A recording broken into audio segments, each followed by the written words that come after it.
Así aprenden nuestros niños a reconocer lo que nos rodea.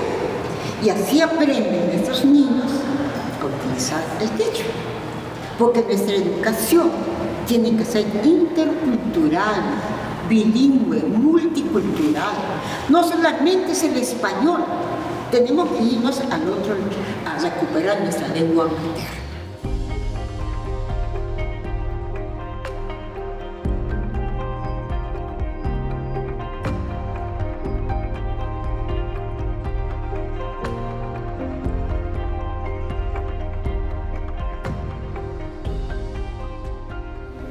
Yo nací en Ayacucho, en un pueblito a los 3.500 metros sobre el nivel del mar, en el distrito de Colta. Antes pertenecía a la provincia Pauca del Salazar, la provincia Parinacotchi, y ahora es Pauca del Salazar. Pues ahí viví hasta los 6 años. Y después migramos a Chosica porque pues papá y mamá pensaron que Chosica era el mejor lugar.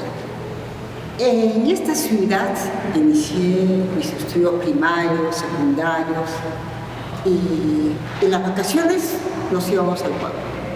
Papá decidió eso, no creo que tanto por su compromiso con la lengua, ni con la cultura, sino porque para él era muy importante que sus hijas vayan allá, que coman su cancha, que estén detrás de sus vacas, etc. Un gran regalo que nos hizo papá. Eso me alimentó mi identidad, mi identidad cultural y lingüística. Entonces, fuimos bilingües, íbamos con tanta naturalidad que terminé la secundaria aquí y papá quiso que yo postulara a la Cantuta. Yo dije, no, la Cantuta no, porque no conocía Lima. ¿Y cuándo la iba a conocer? Entonces postulé a la Villarreal y la Villarreal. Esa fue mi primera formación, que te digo, académica, la Villarreal, luego la Cantuta y después ingreso a la universidad como profesora, con un concurso, como profesora de español y literatura. Eran los años 1999 más o menos, en que yo tengo una beca para ir más a Costa Rica y estaba ya preparándome todo y llegan unos estudiantes de la Facultad de Pedagogía para reclamar al jefe de departamento por qué no tenían profesor de quechua. El profesor de quechua era un belga que no hablaba bien el español ni el quechua. Entonces los muchachos con justa razón se amotinaron. Entonces yo me gané todo ese lío y cuando se fueron los muchachos, yo le digo al jefe de departamento, ¿qué pasó? Se te amotinaron. Sí, es que no es profesor de quechua, ni profesor de quechua. Dije, sí, tienes razón. Pero yo sé hablar. Y me dice, ¿tú hablas? Entonces hazte cargo. No, yo sé hablar. Una cosa es hablar y otra cosa es enseñar, conocer cómo funciona la lengua. Eso sí que no. Pero es fácil, no me hice cargo. Porque una cosa es hablar, cantar, y otra cosa es enseñar. Me fui a Costa Rica y ahí tuve la suerte de conocer a un lingüista chileno que estaba trabajando sobre las lenguas nativas de Costa Rica y sobre el biribí y el caueca. Y él había hecho su trabajo de campo en los reductos. Y su experiencia nos iba a contar en una conferencia. Los asistentes fuimos 6 con él. Tremendo auditorio, un silencio. Y lo que él dijo me tocó mucho el alma y su actitud. Y yo reflexioné y dije, este señor que no conoce la lengua hace todo un esfuerzo, se interna en los reductos. Y yo que tengo la lengua, que la hablo, que la tengo conmigo, ¿qué hago por ella? Entonces, lo pensé mucho, regresé a la Cantuta y también mi tesis de maestría, dije, Jorge Eduardo Eilson, que era mi tesis de maestría, lo pueden estudiar otras personas. Pero mi lengua, cómo funciona mi lengua, cómo canto, no. Entonces, me matriculé en San Marcos, lingüística andina, con esos instrumentos hice mi tesis de maestría aquí, y todo mi panorama de literatura española, peruana, se volcó a la literatura quechua. De ahí, ese es el género en que yo me siento comprometida con la lengua, con la cultura. Y porque tenía la gran ventaja de ser bilingüe. Papá no nos prohibió, porque si yo no tuviera esa base, me hubiese sido difícil. Hubiese estado, no, etc. No, sino que yo ya tenía aquí la lengua. Y al escucharla, chileno. Y después avancé, preparé material para enseñar quechua. Y cuando yo regreso de Costa Rica, me matriculé, invitamos cursos de quechua ahí, abandonados, profesores contratados, entonces me hice cargo. Y no me empiezo, porque tenía alumnos, aulas, auditorio, 100 alumnos que venían del régimen mixto, y me sentía fortalecida porque no soy la única que habla. Ahí están todos. Profesores que venían a sacar su título y querían ver cómo funcionaba la lengua religiosa. Ahí empezó. Sí, y justo sobre eso, bueno, mencionabas que al inicio no te atrevías, digamos, a enseñar esta lengua porque había que prepararla, ¿no?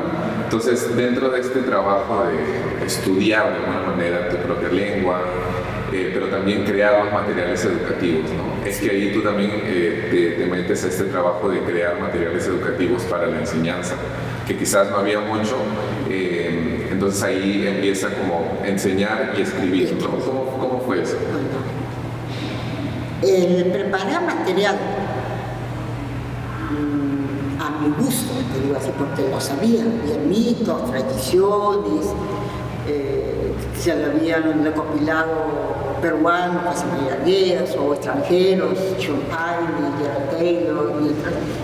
Pero yo quería no solo que tenga que reproducir mitos, ¿no? Los mitos del zorro, los mitos de la guayata, etc. Yo quería algo actual, vivencial. Entonces empecé a traducir canciones, poemas, y con los mismos estudiantes en clase preparar material de diálogos. Ellos entraban, entonces yo les decía, en quechua, cuando se salió, ¿cómo lo dirías en español? Le decía, ¿cómo lo dirías en quechua? Y ahí construimos frases. Imam Sutiki, Matamburanqui, Maitanete, y yo le decía, Cuyanquichu, Manachu, Chaisipasta. Decía, ¿quién es una esa chica? Entonces la miraban, coqueteaban, y el juego erótico, enamoramiento, ¿no? ¿Te gusta o no te gusta? Y me gusta sus ojitos o su boquita, le decían. Entonces, y aprendían, para eso yo les daba antes el vocabulario, cómo tenían que decir ojos, boca, orejas, lo que sea. Entonces seguí repasaba. Y como ya sabía, bueno, de ahí, preparar materiales, traducir, diálogos, todo. El hecho de leer los poemas de José María Arguedas, ¿no? Canto a Tupac Amaru, Jaime Tupac Amaru de Itaquí, o que ahora último, ¿no? Un llamado a los doctores, doctor Kunama Hayasu, esos, y luego leer a Quilco Huaraca, o leer a Uscapauca.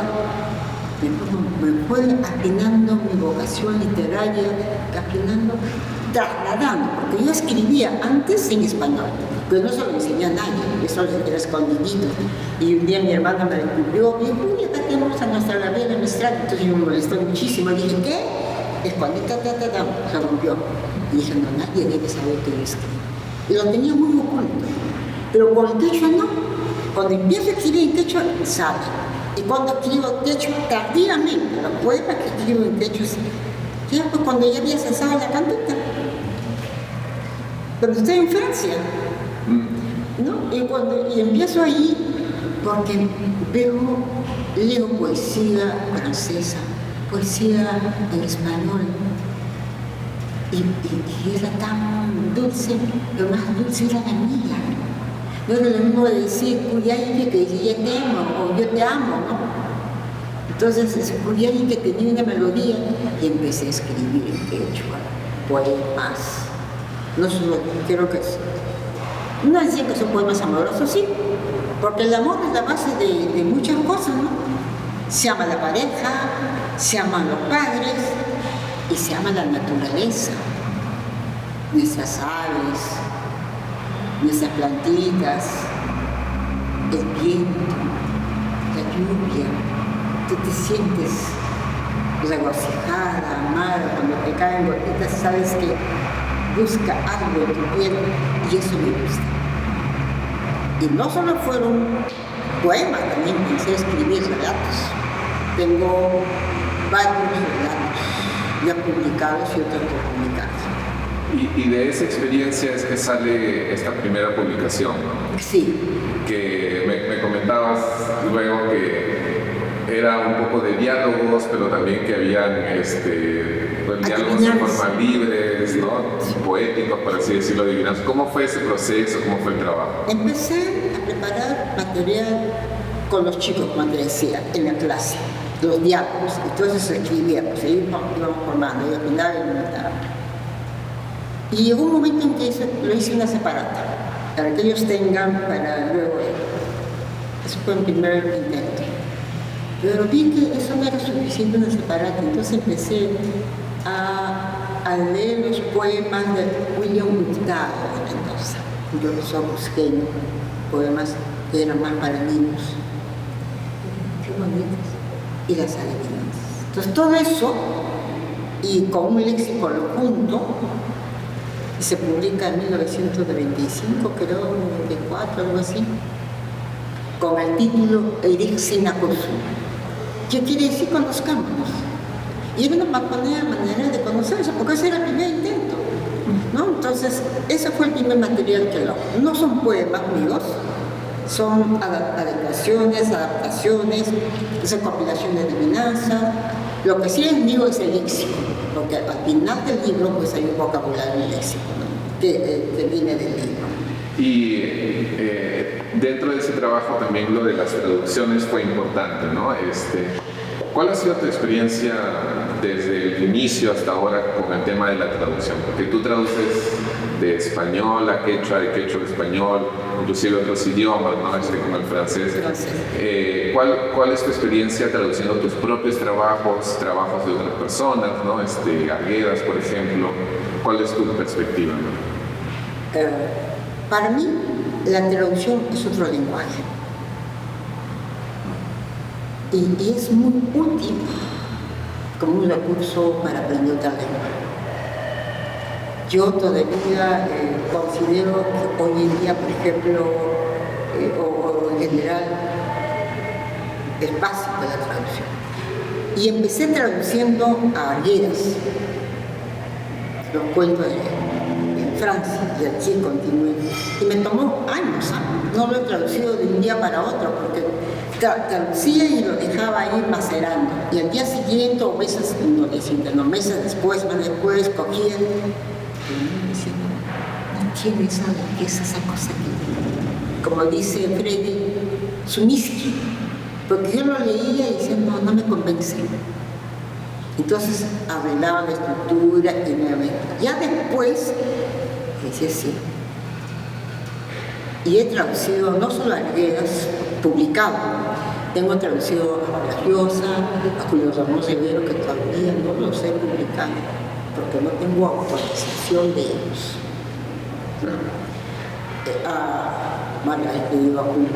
José María Arguedas me autorizó Sibila, porque José María Arguedas había perdido la fe en la publicación de escribir en quechua. porque decía, estamos en una era de la castellanización, sin manera en quechua. Entonces, él, toda su narrativa lo hizo en español. Eso fue su objetivo. Pero ahí se equivocó, pues, porque últimamente la literatura quechua, ya sea en poemas, relatos, en ensayos, ha cobrado bastante importancia.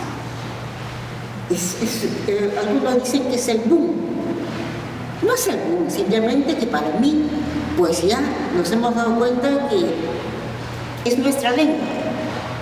¿Por qué vamos a sentirnos menos si lo escribo en quechua?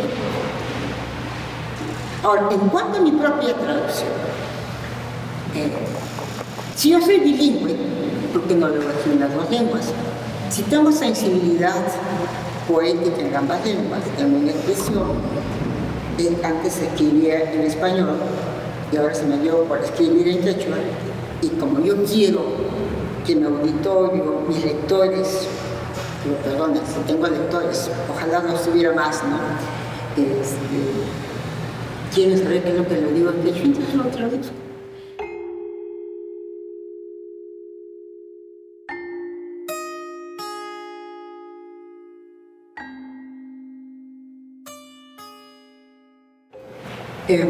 Yo empecé a escribir como poeta, narradora, cuando era niña, en español. Entonces, luego vi, como digo, con las traducciones que hice cuando yo era estudiante, que era volqué de eso de español a lo de quechua, porque lo sentía ahí, y escribí en silencio, porque no se lo mostré a nadie. Lo de español se lo mostré una vez a Carmen Olier, una gran escritora, lo mismo a mi amigo Luis Calzado Orsi, que también escribía, y los dos me animaron a que yo publicara. Pero yo estaba insegura, y creo que Carmen le dijo a Cesario, mi esposo, mira, sabes que Gloria escribe, etc. Entonces Chacho no sabía que yo escribía y dijo, sí, ¿de qué escribe? Tienes que leerlo. Entonces Chacho me dice, me pregunta y dije, no escribo. Pero lo publicó, me ayudó a publicar el primer libro del Sinapos y lo encontró poético, todos los diálogos, todo. Entonces me dijo, sí escribe. Y dije, no escribo. Pero él hizo un comentario luego de una persona, una esposa de un poeta había publicado, y dijo, no, que las poetas ahora quieren compararse con sus esposos, pero no hacen buena poesía. Y eso me marcó a mí, dije, no, nunca se lo voy a enseñar. Y nunca se lo enseñé y tampoco a nadie más. Pasó muchos años, Chacho murió, y yo, mi primer libro, una cortijija, lo organicé durante la huelga de acá. Eran los 4 días. En esa huelga la organicé y la presenté a un concurso. No me aprobaron, me la presenté muy tarde. Después se la mostré a César Itiet, fue el único a quien lo mostré. Y César Itiet me dijo, es una muy buena poesía, totalmente diferente. No se parece a la poesía que escriben las poetas ni los poetas, porque es una poesía que está retirada del mundo mítico, etc. Mira, tú hablas de la experiencia de la ciudad, de tus pueblos, etcétera, etcétera. Y me dio publicar el primer libro, una cortijija, si tú me quisieras. Y ese libro era un libro de amor, es un libro de amor. Amor a la pareja, al esposo, el saludo al hijo que iba a nacer, al padre que admira. Eso ha sido mi tema. Pero pasó varios años y ya mi temática de amor al ser humano cambia por el amor a la naturaleza. Me encanta hablar de la lluvia, del viento, del sonido del tren, del canto de las aves, ¿no? Entonces, sobre todo, de lo que sufre nuestro planeta. Nosotros nos quejamos de las intemperies, del cambio climático, de las inundaciones, pero todo eso tiene una raíz. Yo creo que nosotros como seres humanos hemos hecho lo que hemos querido con el planeta y es lógico que ahora pues ellos nos digan. Entonces cambió mi poesía a ese tema. El segundo libro y el tercer libro, pues mi visión más amplia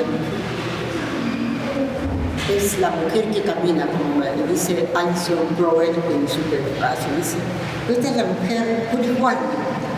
Y yo digo, si Guamán Poma de Ayala se llamaba el Purihuna, el que iba de pueblo en pueblo y recogía un testimonio para luego denunciarlo, llevarlo al rey, las crónicas. Y entonces yo digo, empiezo a recoger lo que yo veo, pero no en la visión de Guamán Poma, ¿no? Sino yo veo ese problema, lo que pasa en París, lo que pasa en Roma, lo que puede pasar acá en el puente de Chosica, o lo que puede pasar en el centro de Lima. Entonces, es eso, mi poesía torna un poco. Entonces, ya no soy solo la escritora que está en un solo tema, sino la que tiene una visión por donde va, la purihuana, la que testimonia lo que ve. Y entonces yo, por ejemplo, cuando he estado en Roma, hasta no conozco, he ido varias veces a Roma, y en la quinta vez fue la vencida para conocer el Coliseo Romano, porque iba para un evento académico, llegaba a un avión, regresaba al avión, y cuando iba a conocer. Lo mismo pasó cuando fui a Alemania, fui a España. Dije, no, tengo que dar un viaje, tengo que conocerlo, tengo que sentirlo. Y ese sentimiento empezó no en la lengua de ellos, sino en mi lengua, en el quechua. Entonces escribo en quechua. Me es difícil. Por ejemplo, ¿cómo puedo decir las hojas secas del otoño? Chaki, rapicuna, curvaron, chaki, mitapi. Entonces las hojas secas se cayeron en esa época donde ya no era. Y eso es jugar con la metáfora, jugar sobre todo con ese sentido que es bello. Yo creo que todas las lenguas del mundo tienen su propia belleza. Yo no puedo decir que mi quechua es superior, no lo es. Es una creación nuestra. Que sea más sensible, que tenga más, sí, que sea poética, metafórica, que tenga un erotismo en la lengua, como te decía, disimuladamente lo decimos. Que si lo digo yo en español, lo digo en francés, bueno, en francés no lo he dicho en español, me parece, de repente me cuento como que estoy diciendo una grosería, pero no, como te decía hace un rato, en el quechua suena lindo, y despierta esa cosa, ¿no? Por ejemplo, en esas canciones de esas jóvenes provincianas de Huancavelica, las coplas, las chanzas, uno le dice al hombre y el hombre le contesta. No, el hombre le dice, por ejemplo, así, tus senos se han secado. Y la mujer le dice,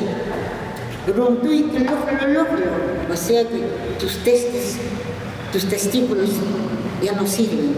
Pero eso se lo dicen en un sentido metafórico, lindo, y ninguno de los dos se molesta. Y el doctor Mecheros y responde, no dice, Caspichaki, tus patitas ya no son pues ya piernas, sino parecen palos. Y eso me gusta a mí. El sentido doble de la expresión quechua. Que uno juegue con eso. O en las adivinanzas. Yo recuerdo haber dicho a un señor que era asesor legal de la Cantuta, yo viajaba con él a Lima y yo estaba trabajando en mi primer libro y estaba revisando el libro y me dice, ¿qué es lo que usted ve, profesora? Le digo, estoy revisando mi libro y he hecho estas adivinanzas. Adivinanzas, sí. En quechua se llaman guatuchi, en quechua sureño, no así en quechua de Cañares, ahí se llama tantillacuna. viene del español, de hispanismos, ¿no? Entonces yo le digo, sí, le digo una, y le digo, ¿no? Y le digo, ¿Cayapichu o Camalquipichu?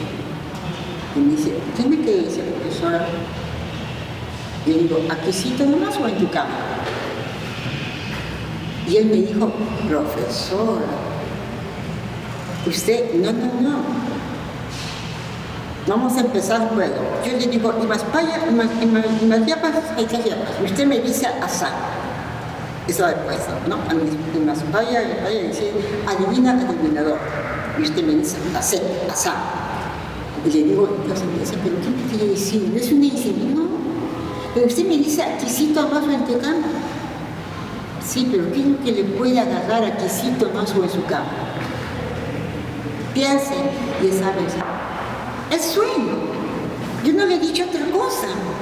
Usted se queda aquí, se queda dormido, aquícito nomás, y en mi ladito. Pero yo no puedo acompañarlo en su camita. Eso es adivinanza, el juego de las palabras, el sentido. Guayote dice, muy espalla, chichu, dando vuelta, se embaraza. Ninguna mujer, ningún personaje femenino o hembra de género, ¿no? Dando vueltas se va a embarazar. Pero ¿qué es lo que dando vueltas se pone redondito, panzoncita, en la rueta, la puchca? Tú comienzas a hilar, da vuelta, y de repente se vuelve así un bombito. Es la metáfora que tenemos en el libro. Entonces, eso lo utilizo en mis cuentos, lo utilizo en mi literatura, en mis trabajos ensayísticos. Es hermoso. Arvida lo utiliza muy bien, ¿no? Y en los escritores jóvenes lo mismo. Lo utilizan muy bien porque nuestra lengua y que son poéticas, metafóricas, y también son que reproducen el sonido, ¿no? Por ejemplo, tras chiquicho, mima y picho. Tras. ¿Cuál es el animalito que camina? Tras, y se patita. Y lleva lana en su espalda. Y con eso se juega. Así aprenden nuestros niños a reconocer lo que nos rodea. Y así aprenden nuestros niños a utilizar el quechua. Porque nuestra educación tiene que ser intercultural, bilingüe, multicultural. No solamente es el español, tenemos que irnos al otro a recuperar nuestra lengua materna. Sea quechua, sea aymara, sea wajún, sea lo que están acá en aguarunas, etc., ¿no? O el gini. Tenemos 48 lenguas nativas, 4 andinas y las demás son amazónicas. Y el Ministerio de Educación, voy a llegar a eso, está preparando materiales. Lo que nos falta es difusión. Lo que nos falta son profesores. Porque yo puedo tener una gramática, un vocabulario, pero si no tengo quien me enseñe, quien difunda eso, quien no tenga una formación. Y justo sobre eso, nosotros en algún momento hablábamos sobre el rol de los maestros. Bueno, has mencionado mucho a Arguedas, ¿no? Que era un docente, ¿no? Tú misma también eres un docente, y muchos escritores quechuas, bueno, también de otros grupos indígenas, ¿no? Que se han dedicado ya sea en la creación de materiales educativos, pero también en su propio crear canciones, crear mitos, adivinanzas, como tú mencionabas. ¿Cuál crees tú que es la labor de los docentes quechuas o de otros idiomas en el fortalecimiento de la literatura quechua, ¿no? Ya sea en la creación, en la publicación, en la enseñanza, ¿no? La labor del docente es básico, es fundamental. Es básico, porque son ellos los que empiezan a alfabetizar. el docente, el sistema educativo o la educación de un país, de cualquier país que sea, es lo que nos garantiza que un país puede ser democrático, creativo, justo, etc. La educación.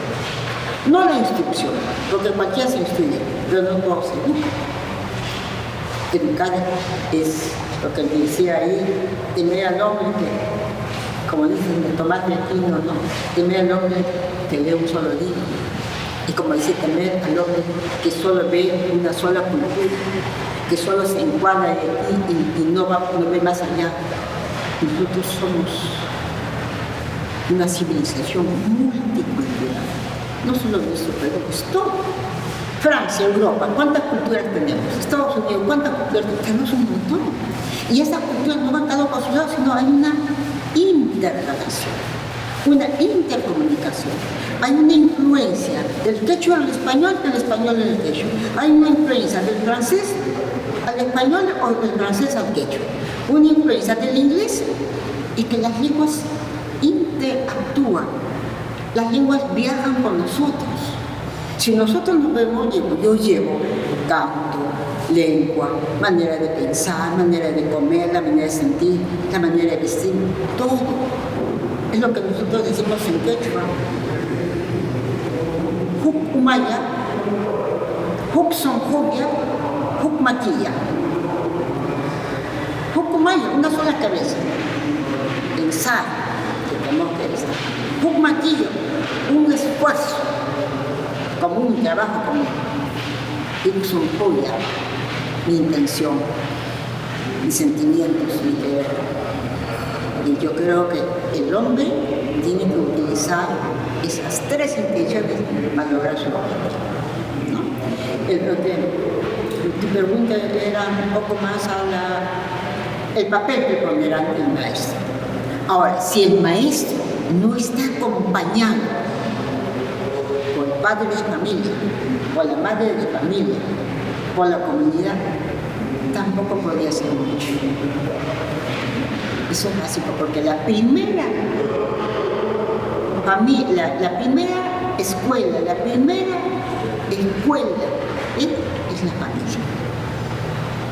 Si yo no hablo a mi hijo en la lengua de mi familia,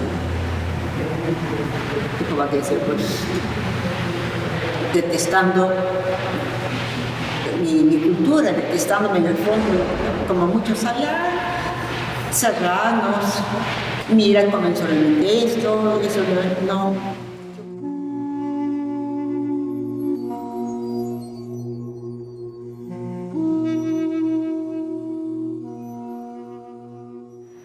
Bueno, y justo a propósito de estos comentarios que nos hacías sobre otros idiomas, ¿no? Sobre el inglés y el francés, y los estereotipos, los prejuicios que todavía existen sobre el quechua en un país como el Perú, y los retos, ¿no? Para la educación de niños en general, ¿no? Pero quizás también específicamente para niñas de zonas rurales o de zonas urbanas de bajos ingresos económicos. ¿Cómo pensarías tú que sería una posible educación que no tenga estas cargas coloniales, ¿no? Una educación descolonial, por así decirlo, pensada para niñas, para mujeres, y pensando en una educación intercultural que apunte hacia el quechua, ¿no? ¿Qué es lo que nos dice nuestra experiencia o mis lecturas o mi participación en algunos eventos? En efecto, se da más importancia a la formación y educación del hombre. Y la formación y la educación de la mujer, y lo es hasta ahora, no solo en nuestros pueblos, ¿no? Sino también en la capital, porque dicen, bueno, en las ciudades, ¿no? En otras culturas dicen, bueno, para aquí lo único que la mujer va a salir es para luego criar a su hijo, hacer la cocina, y ¿para qué? Para tener una profesión, ¿para qué? Yo he escuchado esos comentarios, ¿no? Entonces, cuando yo estudiaba, mi mamá me decía, uy, te vas a casar y ¿para qué estás estudiando tanto? ¿De qué te va a servir si te buscas un buen marido y ya está? Pero eso no es, pues. Así como en las capitales, en las ciudades, las mujeres de otras culturas, de otras lenguas, han tomado la decisión de gobernarse, de ¿no? Lo mismo en los pueblos originarios, alejados, llámese quechua, llámese pueblos amazónicos o llámese pueblos mayas, la mujer ha tomado el gobierno de sí. Lamentablemente no es todavía en las culturas que son de Asia, de África, no, de Asia. Todavía tenemos ahí el verde, las culturas, pero aquí sí. La mujer ha tomado eso. Y me parece perfecto que una mujer, que yo he escuchado los textos de Godina Nando, yo soy mujer y yo puedo hacer. Y lo mismo nosotros, la mujer andina, amazónica o aymara. Yo decido cuándo casarme, con quién emparejarme. Yo decido cuándo voy a sembrar mi chaquinita o llevarme, si es que es sola. Pues si está en pareja, pues ahí también una intercomunicación con la pareja. Entonces yo veo ahora último que hay un empoderamiento de lo que decimos el género. No, sino que no me gusta mucho ese término. La mujer y el hombre. Bueno. Lo mismo podría ser en el manejo de la lengua, en la creación, en el arte, en la poesía. Porque antes creían que solamente la mujer estaba dedicada a la cocina y a la sierra, ¿no? Escribió uno en relación a eso, ¿no? Y algo que me gustó fue el grito de mujer. Lo voy a leer primero en quechua. Warmipa japarini. Warmipa japarini. Mamambachapa japarini. Sapin kunata ahotin. Ay changa muchutin. Warmipa japarini.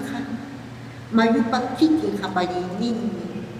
O unata mi putin, manabali hinata ushutin. Warmi bahapadininha, waira pajaki sukanginam. Bisa kecapuna, hasikaita mas kanamba himutin. Warmi basongkongha, pachamamapa kikin songkong, yak ayispa, o unapa mushongta, ampatin. Chaja, kaiwalmipa sonjoka, mamamachapa sonjomina, sapa, papatias hampi, musukiakunti. Walmipa sonjonja, mamamachapa, kiki sonjomina. Grito de mujer. El grito de mujer es como el grito de la tierra, que sangra cuando hurgan sus raíces, cuando tajan su carne. El grito de mujer es el mismo bramido del río cuando trituran sus criaturas y los arrojan como desechos. El grito de mujer es el triste silbido de los vientos cuando las aves migran en busca de paz. El corazón de mujer es el mismo corazón de la tierra que se desgarra cuando entierran los sueños de sus hijos. Pero este corazón de mujer es como el corazón de tierra que se renueva en cada detiempo. El corazón de mujer es el mismo corazón de la Madre Tierra. Gracias, Juan, por esa oportunidad.